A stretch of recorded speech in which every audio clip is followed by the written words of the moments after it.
Good morning, everyone. It's Lindsay Huddleston back in the building with another SPS Monday Motivation. Hope you guys had a great weekend. I did. I want to send my condolences to those who dealt with power outages down in the Detroit area. It's unfortunate. It's going to be some smoke in the city over that one, I do know, but I'm glad that hopefully everybody's back online.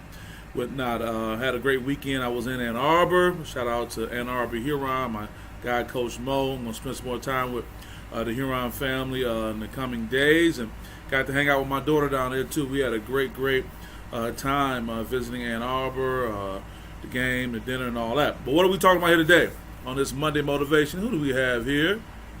Good morning, Michelle Mimi Watkins. I'm going to get you the award.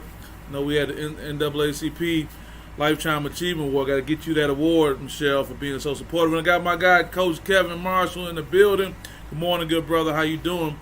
Thank you guys so much for always being here to support me.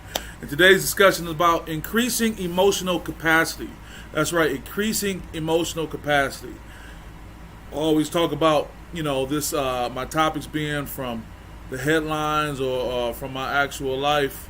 And that's what this is about. I got Dr. John Higgins here. Good morning, Sans. How you doing? Got all the heavy hitters in the building this morning for this Monday Motivation. John, what we're talking about emotional capacity and why it's important. And what you see right there is what we call the stress bucket. We'll talk about that in a second. So how did I get to this topic? Actually, I was watching basketball earlier this week. I think something may have come on, and I haven't seen my guy Tom Izzo in a while. But of course, he's been dealing with so much being the public face to the tragedy that's happened. And when I talk to Michigan State students, they talk about how grateful they are of Tom and how he's been out front. And surprisingly enough, and I'll just add this caveat, if you guys know any Michigan State students or any college students for the most part, feel comfortable reaching out to them and asking them how they feel. Because every time, whether it's some young people in my neighborhood, whether it's me going into an establishment that's frequented by college students, Michigan State students, I say, hey, how you doing? They're so appreciative of somebody asking them. It's always the same. They say, oh, man, I appreciate you asking. Because I think we've gotten back to this whole let's get back into the norm without really addressing the issues they deal with. So I share that. But talking about increasing emotional capacity, I remember seeing a picture of Tom, and this is before the heartbreaking game they had the other night. We'll talk about that. I remember looking at him, I said, man, my guy can't catch a break, but he hasn't broken. I want to talk about increasing emotional capacity. And that's one thing I've kind of always watched, and you guys know as coaches, you see this all the time when players get into those situations where it's a rivalry game, like the one I was at between Ann Arbor Huron and Ann Arbor Pioneer, or it's just one of those things, it's going to be a close game. And we can almost predict that as coaches. Already it's going to be a close game. So what I tell athletes, I tell them all the time, I said, hey, plan for it to be close. It's probably going to go to overtime. And what you do is when you go to overtime, depending on how the overtime unfolds, and we'll talk about it in a second, that will have a major impact on the emotional capacity of individuals. Kevin says, yes, I do mental health checks weekly with my college students. Very important. Yeah, you got to do that, Coach. I love that. I love how you phrase that, a mental health check, and maybe I'll take that language as well and just call it that. Hey, man, just doing a mental health check. Will talk to me a little bit. And then it's not even about, I think, talking them through. It's giving them an opportunity to talk about that particular subject, how you feel. And I think that, as we see these tragedies in the world, we all can grow to find other ways to be able to impact these individuals. So talking about increasing the emotional capacity, a few things I want to share. Emotional capacity is a measure of your ability to overcome limiting beliefs, your ease in adapting to challenging situations, and the quality of your relationships. That's very important. Talk about these limiting beliefs and what normally happens when it's an overtime game, and let's say a team was up for some time. Some crazy plays happened, which we saw in the PSL championship a couple weeks between King and Cass. I know a lot of those young people there, and I know that game was on fire. The way it went down, you had King up for some time, and then Cass coming back and going to overtime. You get these emotional shifts, and then there was this historic breakdown with Michigan State just this weekend against Iowa. Iowa hit like 9 threes, and within like 90 seconds or something crazy, they scored like 23 points, something crazy in a short amount of time, if I'm saying it right. And it was such a shift. And what normally happens is we see it in college football. We saw it when the University of Miami, when they against Ohio State. Miami looked like they won the national championship in football. This flag comes out, and the emotional air is just taken out of the room. Everything is gone. It's hard to shift. But what I try to advise people, like, you almost have to plan for that. It's not that you want it, and it's hard because the momentum shifts and people can't really respond. But we as adults can work on increasing our emotional capacity. You can do this through mindfulness. I talk about that a lot. That's really the basis of my sports psychology practice, really being able to focus on your breathing and being focused on what's going on and letting things go by. You can also look at the research that's done by Travis Bradberry. I thought this was very interesting. In this case, he's referring to it as emotional intelligence 2.0. He suggests that only about 36% of the people have this ability.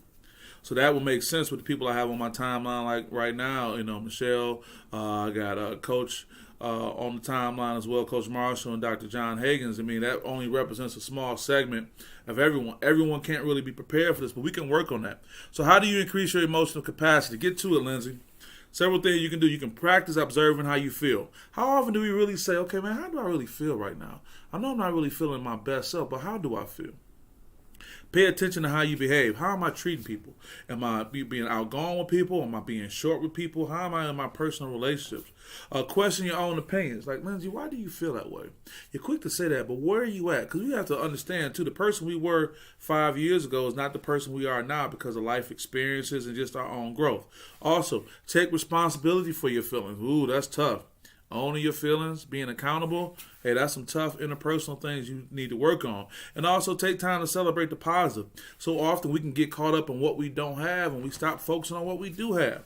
If we spend more time with the T-chart and saying left and right, pros and cons, what we have and what we don't have, we'll realize how blessed we are. So many things. Just for me to be able to get up here and have my senses about me and share and be able to see friends and loved ones on a regular basis, people who have a very positive impact on my world, and be able to share. We take these things for granted. And sometimes, unfortunately, the only time we recognize those things is when they're gone, when they're not there. We just get up every day like, hey, it's going to be no problem, not really taking advantage of what's there in our lives. So, stress is the body's normal response to increased physical and emotional pressure. So we talk about those overtime games or things happening at your job or all these other things happening. Eventually you will get to stress. That's why this stress bucket that I put out here is a powerful image. This is really powerful because the question becomes, only so much can go in there. We have the Superman, Superwoman type attitude sometimes that, we can do it all. Not realizing that we are continuing to fill our emotional bucket. But what happens when the bucket gets filled? It spills over. And I've never seen a spill that's been nice. I've never seen a spill that's been something to look forward to. So we have to really be mindful of this because what we don't know, subconsciously, we take so many things in. Whether it's watching the news, whether it's just listening to what's going on in other people's lives, these things are steady adding to the bucket. Steady add to the bucket. If we're not doing some of the things I talked about where we're recognizing the positive, where we're having a stress relief, we're working out, we're just taking a break, we're just having time to laugh, this stuff will continue to fill. And when it fills and spills over, now we have a problem. So what I want to talk about is that there are ways that we can increase our emotional capacity. I think at this point we need to be mindful of it. What can I do to really increase my emotional capacity with how I feel? Because sometimes as people who are driven, as leaders, as coaches, principals, and all that type of stuff, we're always trying to perform at the highest level, which is great. But are we really kind of unplugging a little bit to let some of that come out so we can continue to kind of be our best selves? I recognize that. Just having this conversation today is really important for me because it's going to force me to take a step back and really pause and say, Lindsay, where are you at with things? How are you doing with things? Yeah, I can go about my day-to-day. I can go about other things, but you want to do it in a way where you're having a great quality of life with the experience that you have. Increasing our emotional capacity is important. Talking to our young people about that is very, very important. There are things we can do. When we repeatedly add to our level of stress and we don't have anything in place to counterbalance it, which is key, that counterbalance, those stress levels go up until we reach our capacity, our emotional limits. Think about the counterbalance part. You're going. Achieving. What's the offset? What is the outlet? What is the way that you can take a break and have a moment to yourself? And it's hard. You got family, you got work, you got responsibilities, and all these things. You're trying to achieve more, but you got to be able to recognize that you need that outlet. We all have different capacity for stress, and our own emotional capacity will change over time. That's another thing. So many times we base our ability to go forward based on what we've done in the past. We think we're that same young man or young woman from before. And this is not to add ageism to it in any way, but we're operating in a capacity from when we used to be a certain way compared to the other things that are coming to our lives right now. I think it's really important. And that stress bucket, I want to thank the Blurt Foundation for being able to share that and all these different pieces of information I'm sharing with you today. So we want to be there, increase our emotional capacity.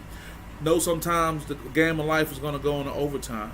And I don't want you to be caught up because the game went into overtime and you're so caught up in, I could have won in regulation, but now I'm in overtime, which ends up giving an automatic advantage to whoever had the momentum to take you there.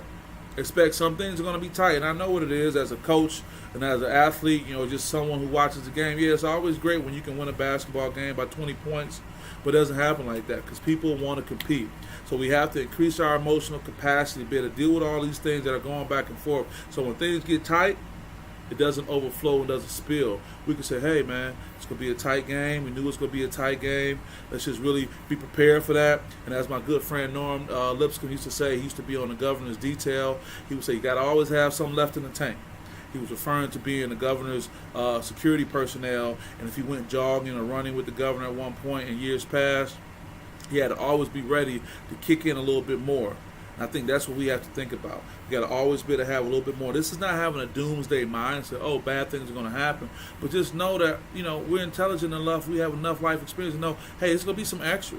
Something else might happen. That's why, you look at somebody like a Coach K, Mike Krzyzewski, who's retired now. He talked about those big games they won. He looked at his players and said, we're still going to win the game. You still got to be able to lock in and say, hey, man, I got some things going on in my life, but I'm going to still focus on what's important. And it's really important. And that statistic that talks about only about 36% have the ability to do that, that's the people I'm talking to right now, the leaders, the ones that people look up to. That if someone can look and you can say, look, I knew it was going to be like this. We talked about it being like this, and here we go. So I hope that can help you. I'm at the 12-minute mark. It's always great to have more great dialogue with you guys going forward. My brother Kevin says, thank you. I need to hear that so I can plan this week's tournament for my kids. There you go. Kevin, tell them, say, hey, man, we out here competing. People out here, they about to get their best. Some of you, I saw your senior night, Kevin. Some of these guys, this is the last time, but guess what? The other team got seniors too. They're going to fight to the end, so let's be prepared that if it doesn't go our way, let's be prepared to have that emotional capacity. Let's increase our emotional capacity to be able to do more. I appreciate you saying that, Kevin. I'll finish with talking about Tom Izzo again. I remember meeting Tom years ago, and the things I talked about from a sports psychology standpoint, he didn't want to hear it. And he'll be the first one to tell you. I got an interview, you can go back and look with me and Tom, and he talks about Lindsay. I wasn't really on it now. Now Tom has become basically the poster child, with all due respect, for dealing with all things that impact one's psychological well-being. And I'm so proud of him. I'm so proud of him for making that transition and standing strong with that. But the same is for you, Kevin, the same as you for Michelle, and also for you, John. Yes, sir. So with that, tell your folks, hey, we can increase our emotional capacity to take on more and achieve more and still be successful, because the greater goal is still to be successful at the end of the day with all these things that's going on and not be overwhelmed. So with that being said, you guys going to have a great day, have a great week, have a great month, have a great year, have a great life. Love you guys to death. Appreciate you. Look to see you guys soon. With that being said, Lindsay Huddleston, I'm out. Have a great day. Peace.